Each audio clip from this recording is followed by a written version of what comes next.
So ಎಲ್ಲೋ guys, ಎಲ್ಲರಿಗೂ ನಮಸ್ಕಾರ. ಎಲ್ಲರೂ ಹೇಗಿದ್ರೆ ಎಲ್ಲರೂ ಚೆನ್ನಾಗಿದೆ ಅನ್ಕೋದ್ರಿ. ನಾನು ಮಾಲಿನ ಕನ್ನಡಿಗ ಸುದರ್ಶನ್ ಮಾತಾಡ್ತಾ ಇರೋದು. ಸ್ವಲ್ಪ ಬೇಗ ಅಂತ ಎದ್ದೇಳಲಿಲ್ಲ, ಲೇಟಾಗಿ ಎದ್ದು ಮನೇಲಿ ಅಮ್ಮ ಇಲ್ದಿರೋ ಕಾರಣದಿಂದ ಬೆಂಗ್ಳೂರಿಗೆ ಹೋಗೋರೆ. ಸೊ ಅದಕ್ಕೋಸ್ಕರ ನಾನು ನನ್ನ ಹಳೆ ಓಟ್ಸ್ ಪ್ಯಾಕೆಟ್ನ ಎತ್ಕೊಂಡು ಅದನ್ನು ವಾಪಸ್ಸು ಓಟ್ಸ್ನ ಮಾಡ್ಕೊಂಡು ತಿಂದೆ ಬೆಳಗ್ಗೆ ನಾಷ್ಟಕ್ಕೆ.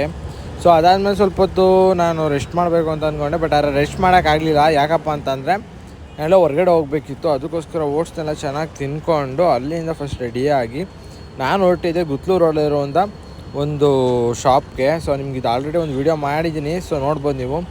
ಸ್ವಲ್ಪ ಕ್ರೇವಿಂಗ್ಸ್ ಆಯ್ತು ಕುಡಿಬೇಕು ಅಂತ, ಸೊ ಹೆಲ್ದಿ ಅಲ್ವಾ, ಸೊ ಅದಕ್ಕೋಸ್ಕರ ಹೋದೆ. ಆ ಕಡೆಯಿಂದ ಬರಬೇಕಾದ್ರೆ ನಾನು ಪೆಟ್ರೋಲ್ ಖಾಲಿ ಆಗೋಯ್ತು ನಮ್ಮ ಅಮ್ಮನ ಗಾಡೀಲಿ. ಯಾಕಾದ್ರೂ ಎತ್ಕೊಂಡು ಬಂದು ಅನ್ನೋ ಫೀಲ್ ಆಯಿತು.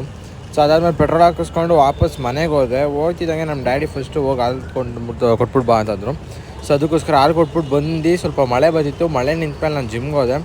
ಸೊ ಚೆನ್ನಾಗಿ ವರ್ಕೌಟ್ ಮಾಡಿದೆ, ಬಟ್ ಆದರೆ ಮನೆಗೆ ಬಂದಮೇಲೆ ಊಟ ಮಾಡಿದ್ದನ್ನ ನಾನು ವೀಡಿಯೋ ಮಾಡೋಕ್ಕಾಗಲ್ಲ, ಮರ್ತ್ಕೊಂಡೆ. ಸೊ ಮಲ್ಕೊಂಡಿದ್ದೀನಿ ಗೈಸ್, ಬಾಯ್ ಬಾಯ್.